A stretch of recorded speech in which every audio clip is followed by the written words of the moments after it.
So, I would like to welcome everybody, and I'm extremely happy to be here once again in Bumo, and I'm also very happy to see that so much work has been done to build lots of things here, and I would like to thank Lama Rinchen and her team, who seems to be working very hard. And today I'm asked to talk about equanimity. And this is the fourth of the four, what we call the limitless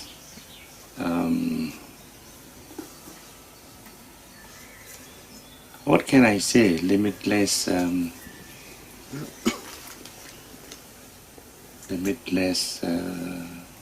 not thoughts, limitless what? Limitless. Just limitless. But that's just the in Tibetan we call it tsime yi. Limitless aspirations, motivations. Because if you say limitless, it doesn't mean anything. Anyway, whatever may be for limitless. Most people have little difficulties for that, because they feel as if that's like a little bit the opposite of the ones that's already been, talked about, like loving kindness, compassion, and things like that. And this is something, it's very important in Buddhist practice. We almost every day, when we start any practice, whether it's meditation or any kind of activity, teachings, anything, we recite this refuge 3 times, and then this for limitless 3 times, to kind of remind ourselves how important to practice those state of mind or motivation or aspiration or whatever we call it. I wouldn't spend much time on the first 3 because I think that's more or less understood, but I need to go through very shortly, because otherwise we will not be able to explain the 4th one in a proper way. So first we said that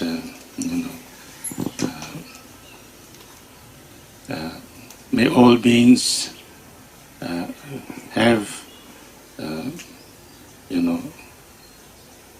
have happiness and the causes of happiness, and that is what we call the loving kindness. That we know how much I want to have happiness, well-being, all kind of positive, situation and state of mind, whatever possible, happiness and all joy and everything. And I also know that not only me, but other people, other beings also wish that and want that. So therefore, I say that I wish that, not only for myself, but for other beings also, not just some other beings, but every other being. And not just that, but I really would like to do something about that, because it is something that must be achieved. It is not something that is just a wish, but something that must be achieved, the happiness. And in order to achieve that, any kind of happiness or joy, or then you must also have the cultivate the causes, because without the causes you can't have that. So whatever are the causes, say like positive deeds, or positive emotions, or whatever the causes may be. So I wish that to happen, and it has to, the cause must be first cultivated, and then this must have. So I would like to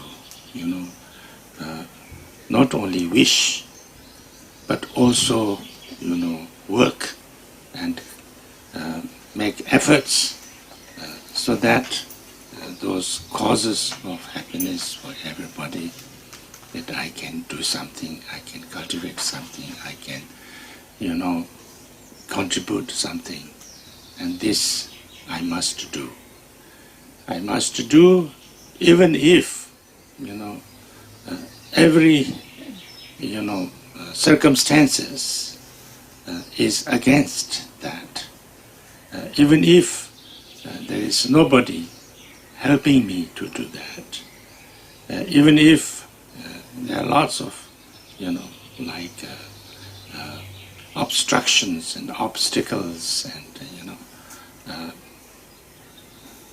for that I would like to do that. And I would not only do that little bit, but I would like to work on it and develop that kind of causes and conditions to the utmost level, at the highest level, to the maximum level. And that is my kind of wish, aspiration, motivation, goal, and my mission. So therefore, I will commit myself towards that. That's the first one. So then, why I do not, have the causes of happiness and the happiness all the time. Because I've created and I've cultivated the causes of suffering and pain and problems. So not only me, but all the samsaric beings have also that. Have created and cultivated and hold on to and cannot let go and cannot get rid of the causes of suffering. And that's why they have lots of suffering and problems and pain. So therefore, I wish, I want that everybody be free from, free from all sufferings and pain and problems. And in order to do that, then they have to be free from the causes of suffering and pain and problems. So therefore, I would like to make this happen, I would like to, work towards that, whether it will take however long, whether there are lots of, obstacles or, difficulties or things like that. And, because that's something that must be done, because nobody wants to suffer, nobody should suffer, nobody should have problems and difficulties, things like that. So therefore, this is important, and this is the best, most important, objective or the goal, the mission that I should cultivate. And now this feeling is called compassion. The first one in Buddhist terms called loving kindness, maitriya, and this one compassion or karuna. Of course, in more or less practically, there is not much difference between loving kindness and compassion. But if you try to find, if you want to define, then these are the differences.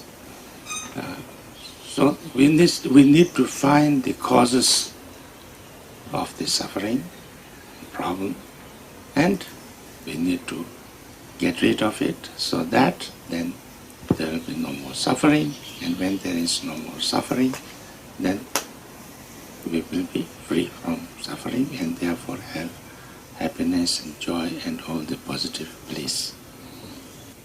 Now, what are the causes of the suffering? To make it short, we say in Four Noble Truths, there is suffering, there's the causes of suffering. And the causes of suffering from Buddhist point of view is kleshas and karma. Klesha means, all the negative emotions, plus because of these negative emotions, which is ignorance or confusion, not knowing what is good for us, what is not good for us, what is why we should not, react in this way and why we should react in this way. So, unclarity or wrong way of saying this, and then negative emotions, and not only negative emotions, but our addiction to the negative emotions, that we cannot somehow let go of it. So that is called klesha. And klesha creates negative karma. That means that will create actions and reactions in us which bring pain and suffering problem in ourselves and cause suffering, pain, problem for others. So therefore, by recognizing this, I need to do something about these causes. So when we talk about compassion and loving kindness is more like a general wish, general motivation. Yes, everything should be good. I should have a nice, beneficial, kind of kind state of mind. Kind, loving, positive state of mind. But compassion is a little bit more specific. I should work on these specific causes, on things that would actually bring suffering and pain to things like that. So, if you look a little bit deeply, compassion is more specific and more, working on the, recognizing and targeting the true problems, and then so that's the main thing. So this is this is why we say may all beings be free from suffering and the causes of suffering. And here when we talk about karma, then again sometimes people have this a little bit wrong understanding that it's the fault of somebody, it's somebody has some problems, sufferings and pain. No, it's his own fault. It's her own. That's not seen like this, because if we have the the karma is lots of different. From Buddhist point of view, everything is because of different causes and conditions. Lots of different, anything happens because of many causes and many conditions. So therefore, one leads to another, and so many things. So therefore, things happen like that. It's not because of my fault, it's not because of somebody else's fault, it's because of all these different causes and conditions come together. But if somebody can be totally free from klesha, then one can be free from the samsaric state of mind, and then slowly this the karmic imprints, the karmic kind of conditioning, it doesn't go like this, but karmic conditioning, and then all kind of different causes and conditions can be changed, and the habitual tendencies, habitual tendencies is some regarded as very, very deep, and it's like addiction. It's like we are so used to doing that, or even if we understand that this is not the way, we should not, and it is cannot totally like this immediately. So there's lots of things that needs to, practice and training and work and things like that. So this is something I think we need to understand, because and also sometimes people think people have this misunderstanding very very strongly. I don't know where this comes from, but sometimes people say that that if somebody is having a problem or suffering, he should be allowed to have suffering, because then he or she will purify their karma, and therefore it's better to let them. That's never any in Buddhist teachings. It's totally wrong, because it's not that if you suffer, you only purify your karma. Even if you suffer, you can actually accumulate more karma, because karma is more, not only things that you experience, but more your emotion. So if you suffer, you can feel pain, you can feel anguish, you can feel anger, hopelessness, all kind of negative emotions, and that creates actually much more negative karma than So therefore, to help somebody to purify karma is to try to give them as as less suffering, as less pain, and more love, and more kindness, and more comfort, and try to free them from any kind of, negative and, experiences and feelings. That's the way to help, So this, I think, I just wanted to mention this, although it's not really connected with this, but, because there, even now, even yesterday I had some questions at Rikpa kind of regarding this. And then the third is what we call rejoicing. And we say that,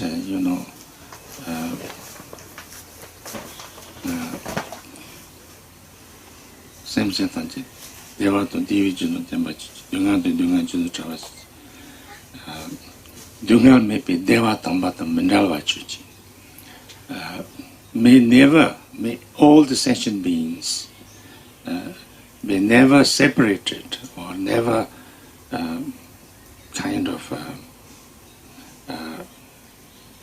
never lose, never be separated, never lose from the great happiness, the great well-being when there is no suffering. So now, how do we get rid of these causes of suffering? How do we get rid of these causes of suffering, which is, negative karma, especially first the negative emotions and its reactions, and then negative karma? By reducing that negative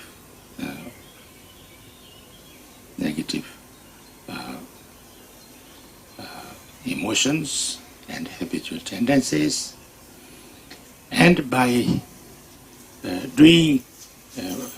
by reducing doing negative actions of the body, speech, and mind, and by doing more positive actions of the body, body, speech, and mind, by increasing the positive things. Now here, this is something important that Buddha said that one of the most important ways of increasing positive action is rejoicing.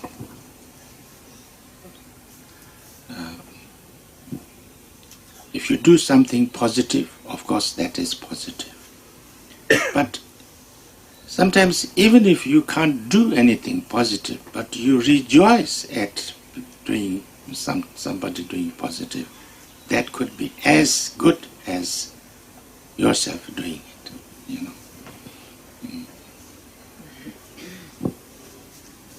I told this story many times, maybe most of you heard it, but there's a story, there's an interesting story,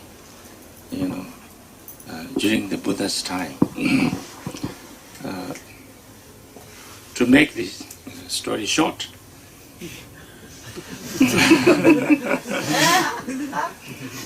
there was a king, called Jeta, and he was first, not very devoted to Buddha, a little bit anti-Buddha. He was following his, Devadatta a little bit. But then he became devoted because Buddha's sponsor, this, what is it called? This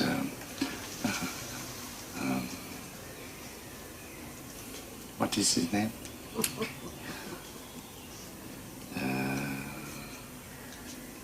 gourmet season. Huh? Huh? You don't know?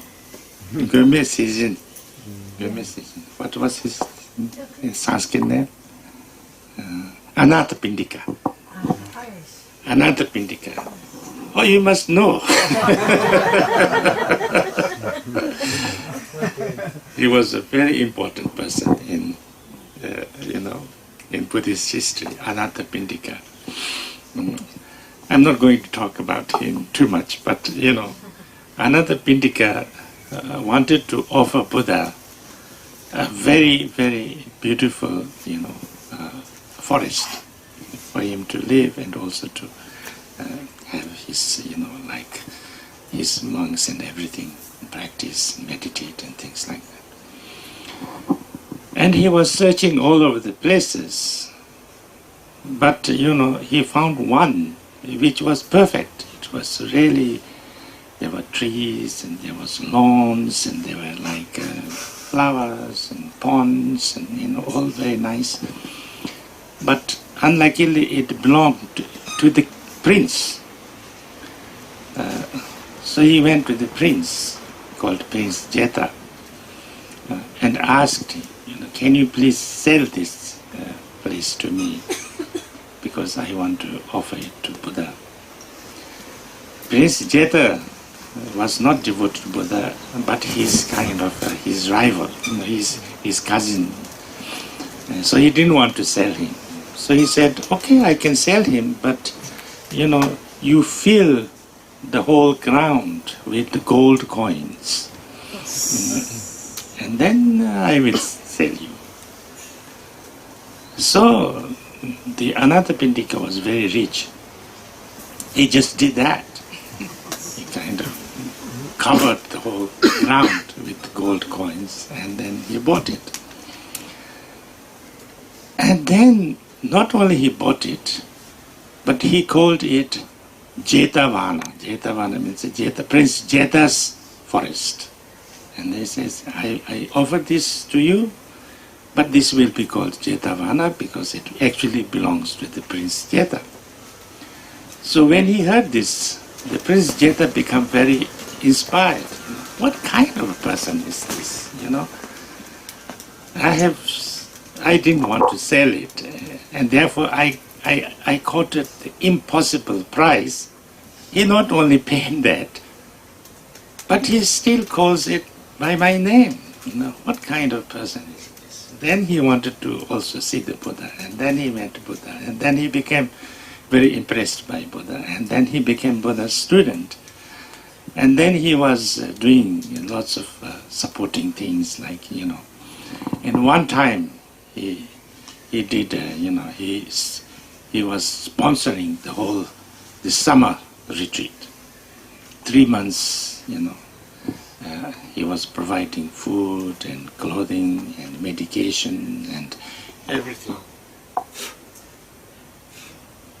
For only not, the Sangha, but also everybody who was around. Even beggars and everybody. And at the end of it, then, he asked the Buddha to say a few words of dedication. When he asked, this, the Buddha said, by whose name should I make the dedication? By the name of the person who sponsored this, or by the name of the person who actually accumulated a highest positive deed from this. And he was confused because he was the sponsor and he should get the highest positive, accumulation of merit. But he said, okay, please dedicate by the name who accumulated the highest positive karma from this. And then when the time came, Buddha mentioned the name of a beggar, old lady who was just a beggar, sitting at the gate and just taking things. She never helped in any way. She never contributed to anything. She was just, only receiving. And then he said, by the name of this, and then all other people who have contributed, so I dedicate, and we all dedicated for best of. So all kind of things. And then everybody was confused. How can this be? Why Buddha is mentioning her name? Because she didn't do anything. And is he going mad? Senile or whatever? So they asked, Buddha's assistant, the Gungawa, Ananda, because Ananda could ask any question, and Buddha has to answer because that was the condition he asked for when he became his assistant. And then Ananda asked Buddha, why is like that?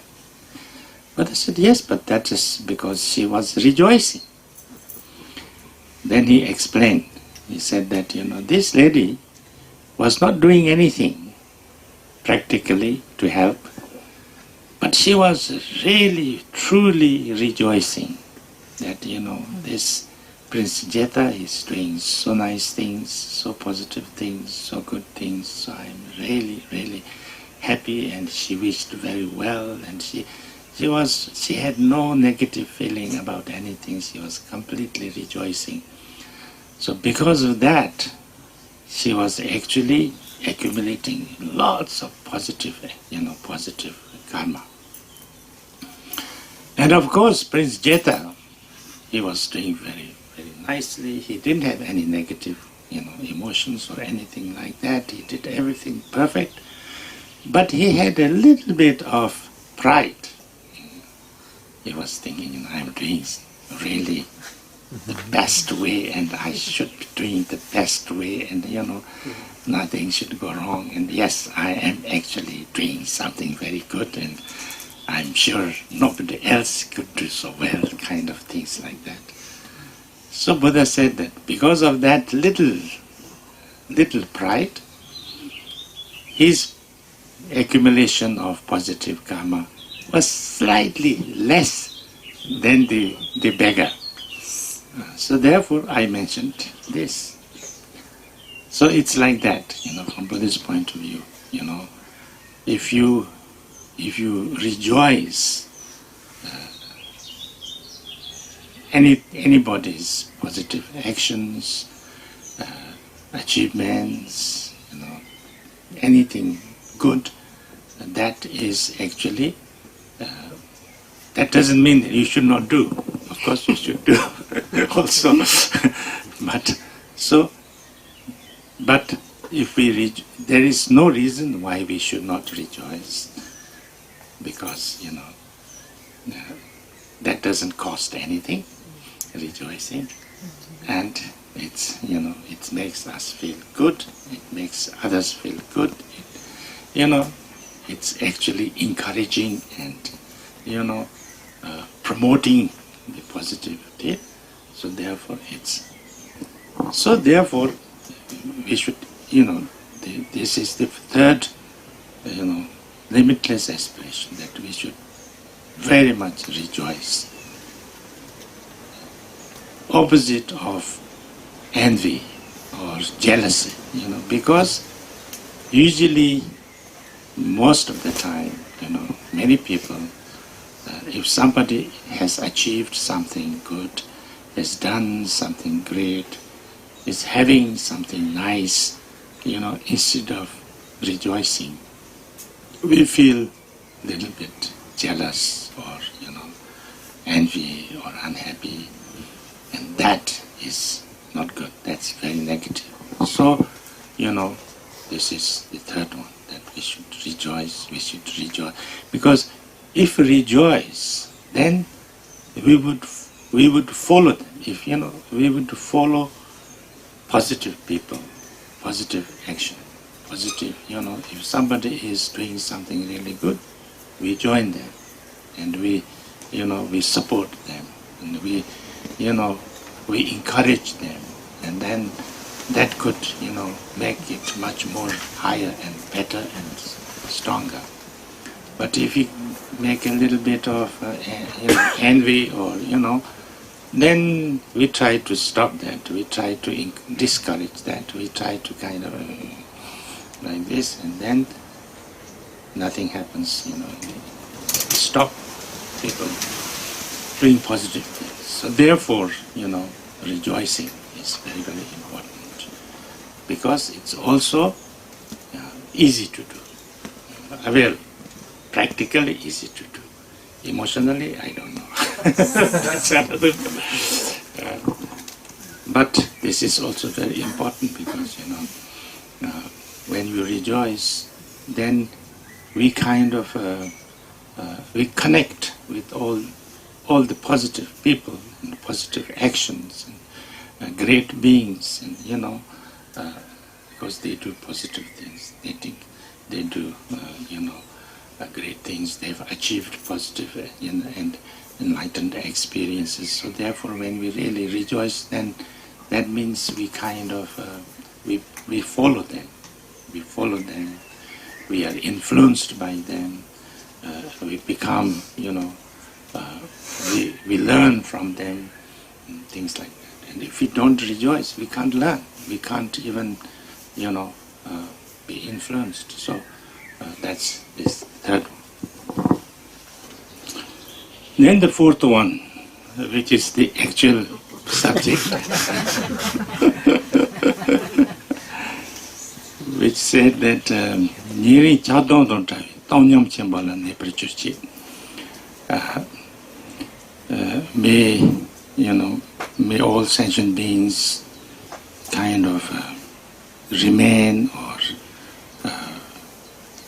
or abide, or can experience the great equanimity, free from attachment and aversion.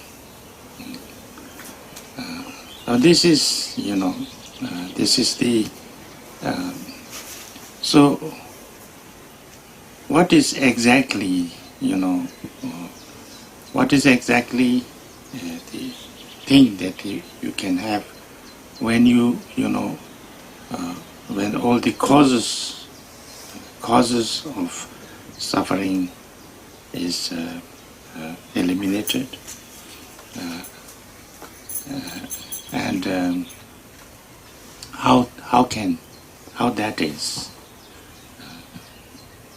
That is when one does not have to react with aversion and attachment,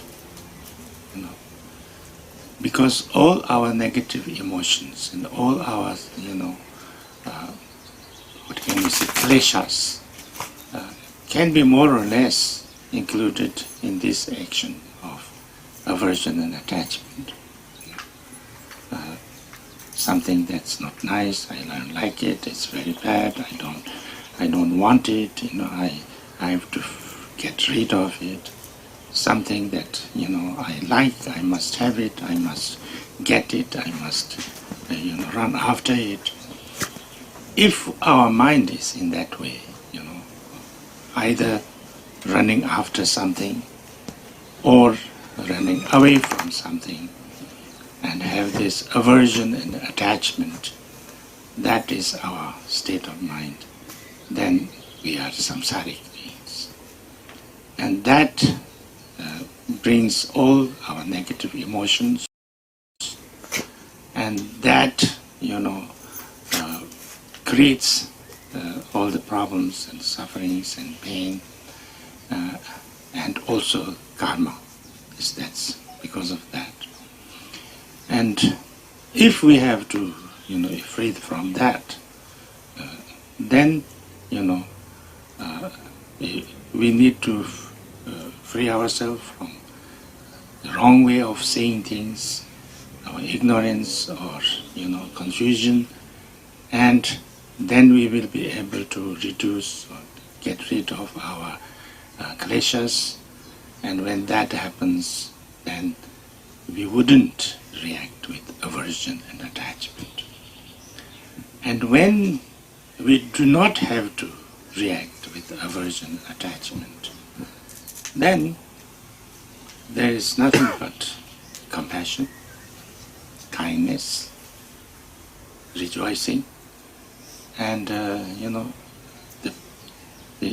pure, open, compassionate, loving kindness, and clarity. And that experience is explained, or it's called Great Tongyam Chenpo. Tongyam is a kind of equanimity. I try to find, with many of my other translators, a better word than equanimity, but so far we couldn't find any.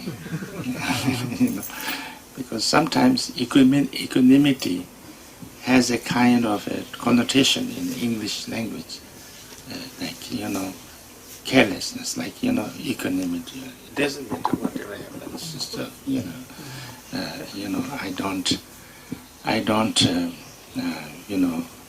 I don't like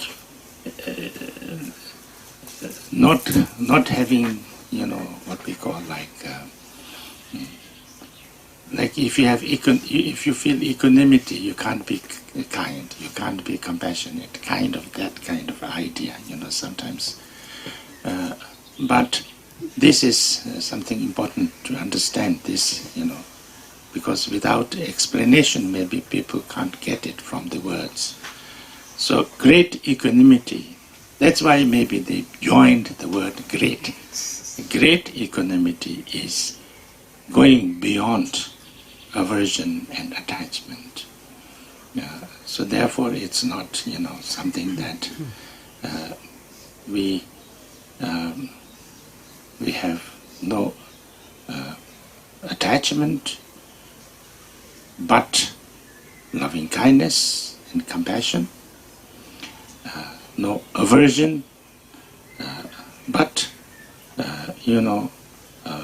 clearly wish that every being be free from suffering and its causes. Very clear, Now this can happen only, if your mind is, extremely clear. Because when we are, at the moment, we want something, we love somebody or something, it's very difficult without getting attachment. It's not easy, as long as we love something or somebody, we also get attached. As soon as we don't want something or we don't get, we feel it's not good, we have an aversion. And that is because we are, we can't understand things very clearly. We can't, we have some kind of limitations in our way of reacting. Now, if we can go beyond that, then it's great equanimity. And when great equanimity is very much like we sometimes talk about, non-dwell, which is also very difficult to understand. We talk a lot about non-dwell, but it's not really very easy to understand because we cannot experience non-dwell. So it's a little bit like that, And great equanimity is many times in the sutras is kind of equalized to the experience of the enlightened being, like Buddhas or great arhats and things like that. Because for that, person who have that experience, then, even if somebody is, your worst enemy and that is really hating you and trying to, you don't feel, you don't feel any hatred or any anger or any negative feeling, but as much as kindness and compassion. If somebody who is very much like you and you like them and very much you love them, but you are not attached to that. You don't want to hold on to that. If somebody is you're the most loving person and that person wants to leave you, very good. It's okay. You don't have to be attached to that, or so therefore, this kind of great equanimity is the greatest peace. Then nothing can kind of disturb your mind. Nothing can pollute your mind. Nothing can make you fear or anxious or worry or threaten. So you are always in the same situation. So that's why it's called great equanimity, and that's sometimes seen as the sign of some realization. There's a little bit of a story. Once there was a Lama in Tibet, and lots of his teachers and many other people said he is a very highly realized person. And when people told that, he said, no, I'm not realized at all. I'm nothing realized. And then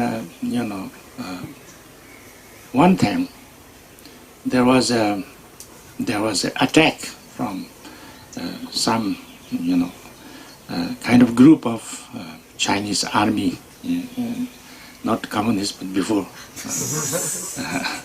and then he was arrested by them. And then they're going to execute him. They're going to cut his head, and then many of his students went to here and there, and the king of Derge and requested, and then the king of Derge paid ransom, and he was released. So one great Kempo of Dzogchen monastery went to kind of execute this, giving the ransom and things like that. So he was released. And then this Kempo was his student, so he was very happy, and because of his relief and happiness, he cried. And then he said, no, don't cry. I have really very good news to tell you. So what is that? He said, well, everybody tells that I have good, I have some realization. I never thought that I had some realization, but maybe I have it. Because, when I was about to be executed and all the, arrangement is made in the block on which he has to put his head, and, the big sword, was all prepared and things like that, and he was about to be.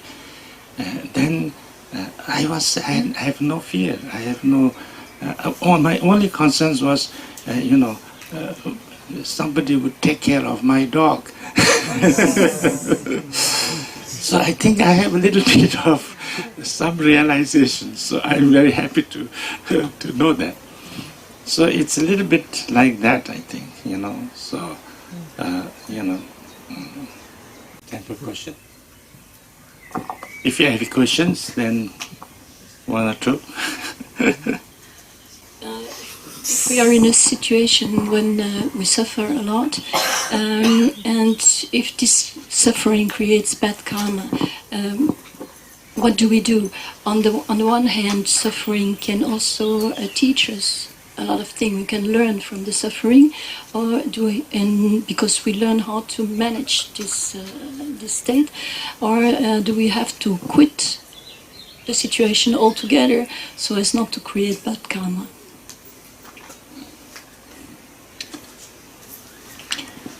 If we have suffering, then if you can take it as something from which you can learn, then you also bring a meaning to that suffering. You have somewhat transformed that suffering because it has become something that can teach you something good. Yeah. So therefore, it is you are using the suffering in a better way, in a good way. So it's a good. But if you can do something to get rid of that suffering, then it's very good, because there is no need to learn from it. You don't have it. You can learn even without suffering. Yeah. So that's also good. So, but there are lots of problems, lots of sufferings anyway people have, yeah. And people have suffering, ourselves we can have suffering. We can also see others suffer, So therefore, there are lots of sufferings that, there are too much suffering actually. I think it's good that if there is no suffering. I go in the same way. You speak about if people are suffering, we need to help and understand. But if when we want to help this person, we feel in a moment we don't have the power for help this person, and this person give a lot of bad energy, or you lose your energy. And it's many years I try to help some people, but I see I have not developed the power I dream to have. And a lot of time I lose my energy because I want to help these people in suffering. But in a moment, perhaps you have the same question, but perhaps in a moment, if we can't do it, perhaps it's better to stop anytime also. Yes, I mean it's like this, it's it is suffering of people is not something that is very easy to get rid of. Yeah. It has lots of causes, lots of conditions, lots of depth. It's not something that you can just get rid of. So therefore, we should not see that that I have the power to get rid of all the problems of the people, because we don't have. So that's why that's kind of we need to create slowly, and sometimes it takes long time to create the right kind of causes and conditions so that the sufferings, that I can be more helpful and I can be more, things like that. So therefore we have to see at our level what can we do. Maybe we can do a little bit without harming ourselves. We can be a little bit less, do something. And maybe we cannot do anything too much, but we can at least pray, we can at least send nice thoughts, or we can at least, say some,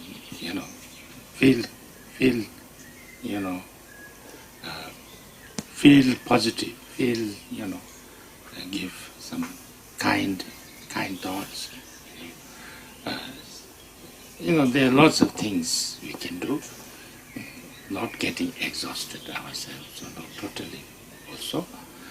But, if we can try, that's very good, And when we try to help, that doesn't mean that will solve the problem. You know? It depends on lots of things. So, if we have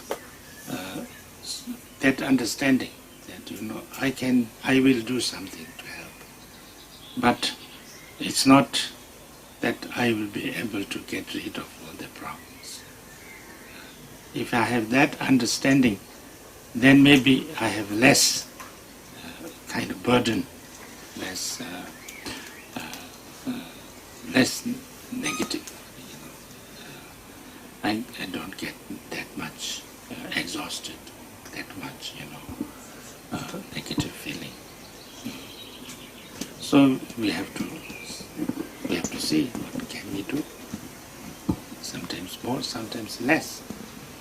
But if in a moment we feel we can help, we need also to think about ourselves. Yeah, why not? In the moment. Yes. It's always like this. They say that, if there is something we can do, and if I do that, it's good for the person that you do for, it's good for you that you do it, then you should do it. Yeah. And sometimes this situation, even if people ask you to do something, and you think about it, it's neither good for that person nor good for you, then don't do it. Yeah?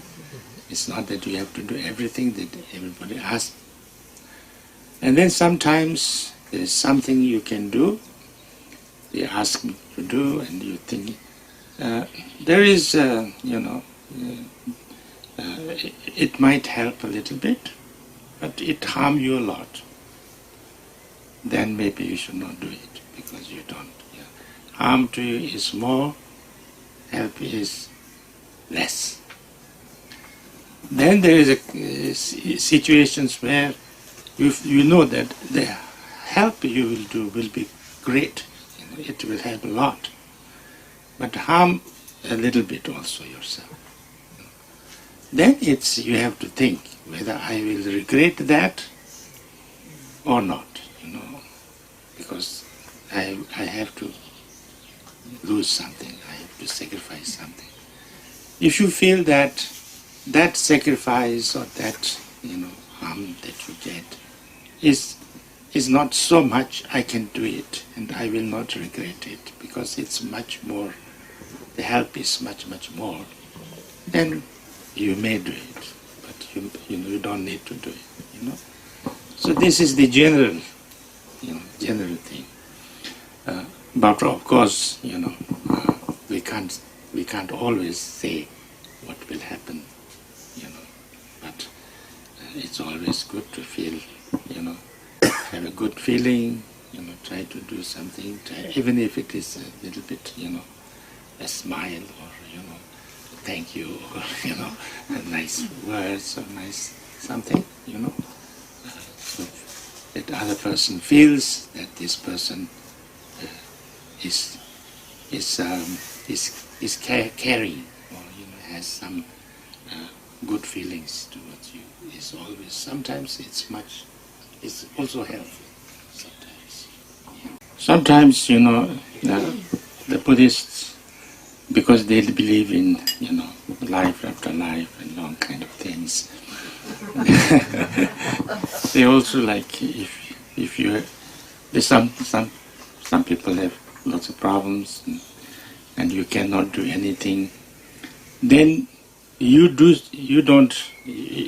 know that you can't help there, then you do something else, something positive, like something that's positive, that like doesn't matter whatever, and then you dedicate that I did this positive things, so I dedicate that because of this power of this positive action that I'm doing, this person will soon get, circumstances and things like that. So all the creations, the causes and conditions of this suffering will get rid of, and then that I may be able to help this person, things like that. So there's lots of things that people do like that. Usually, sometimes in our tradition, like if somebody died, for instance, and then I say, for that person, I will do this positive thing. I will do this positive thing, or I will stop doing this negative thing. Many times, somebody died, and then, for instance, somebody died, and my father, he stopped smoking, for instance, or something like that, and then, but sometimes they're also a little bit,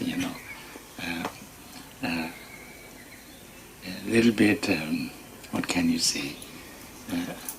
Once somebody died, and everybody made some things like that. My aunt has a husband, a Kampa. So I asked him, did you make some promise? He said, yes, I made a promise. What did you make? I said, I will not kill tigers.